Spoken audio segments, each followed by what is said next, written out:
नमस्कार। आप देख रहे हैं बैक बेंचर जर्नलिस्ट। आज की 5 सबसे बड़ी खबरों में बात करेंगे फ्रांस में पीएम मोदी के बड़े ऐलान, नीट परीक्षा को लेकर सरकार की सख्ती, ग्रामीण सड़कों के विस्तार, भारतीय आईटी सेक्टर को लगे झटके और अमेरिका ईरान वार्ता से जुड़े बड़े घटनाक्रम की। चलिए शुरू करते हैं। भारत फ्रांस संबंधों को नई मजबूती। फ्रांस दौरे पर प्रधानमंत्री नरेंद्र मोदी ने भारतीय डिजिटल भुगतान प्रणाली यूपीआई के विस्तार और शिक्षा क्षेत्र में नए सहयोग कार्यक्रमों की घोषणा की है। दोनों देशों ने छात्रों, पेशेवरों और तकनीकी सहयोग को बढ़ाने पर भी जोर दिया है। इससे भारत और फ्रांस के बीच आर्थिक और शैक्षणिक संबंधों को नई दिशा मिलने की उम्मीद है।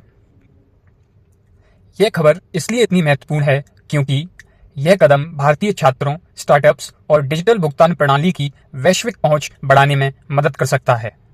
नीट परीक्षा को लेकर सरकार का बड़ा कदम। सरकार ने नीट पुनर्परीक्षा से पहले कथित धोखाधड़ी और फर्जी पेपर लीक गतिविधियों पर रोक लगाने के लिए टेलीग्राम पर अस्थायी प्रतिबंध लगाया है। अधिकारियों का कहना है कि यह कदम परीक्षा की निष्पक्षता बनाए रखने के लिए उठाया गया है। यह खबर इसलिए इतनी महत्वपूर्ण है क्योंकि लाखों छात्रों से जुड़ी इस परीक्षा की विश्वसनीयता बनाए रखना सरकार की प्राथमिकता है। ग्रामीण भारत को मिलेगा बेहतर सड़क नेटवर्क। केंद्र सरकार ने वित्त वर्ष 2026-27 में ग्रामीण सड़क निर्माण में लगभग 69% वृद्धि का लक्ष्य रखा है।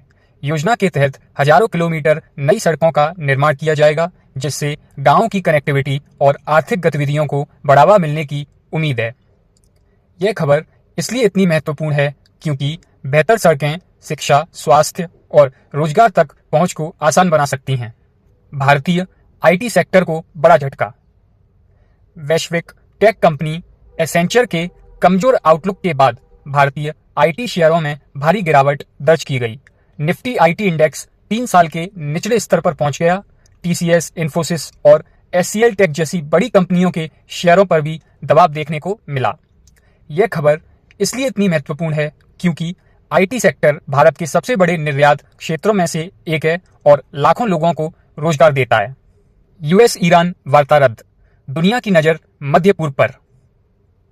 अमेरिका और ईरान के बीच प्रस्तावित शांति वार्ता अचानक रद्द हो गई है। इससे मध्य पूर्व में स्थिरता को लेकर नई चिंताएं पैदा हो गई हैं। विशेषज्ञों का मानना है कि यदि तनाव बढ़ता है तो इसका असर तेल की कीमतों और वैश्विक अर्थव्यवस्था पर पड़ सकता है।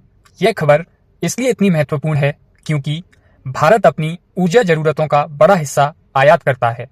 इसलिए तेल की कीमतों में बदलाव का सीधा असर देश पर पड़ सकता है। तो ये थी आज की 5 सबसे बड़ी और महत्वपूर्ण खबरें। आपको इनमें से कौन सी खबर सबसे ज्यादा अहम लगी, कमेंट में जरूर बताइए।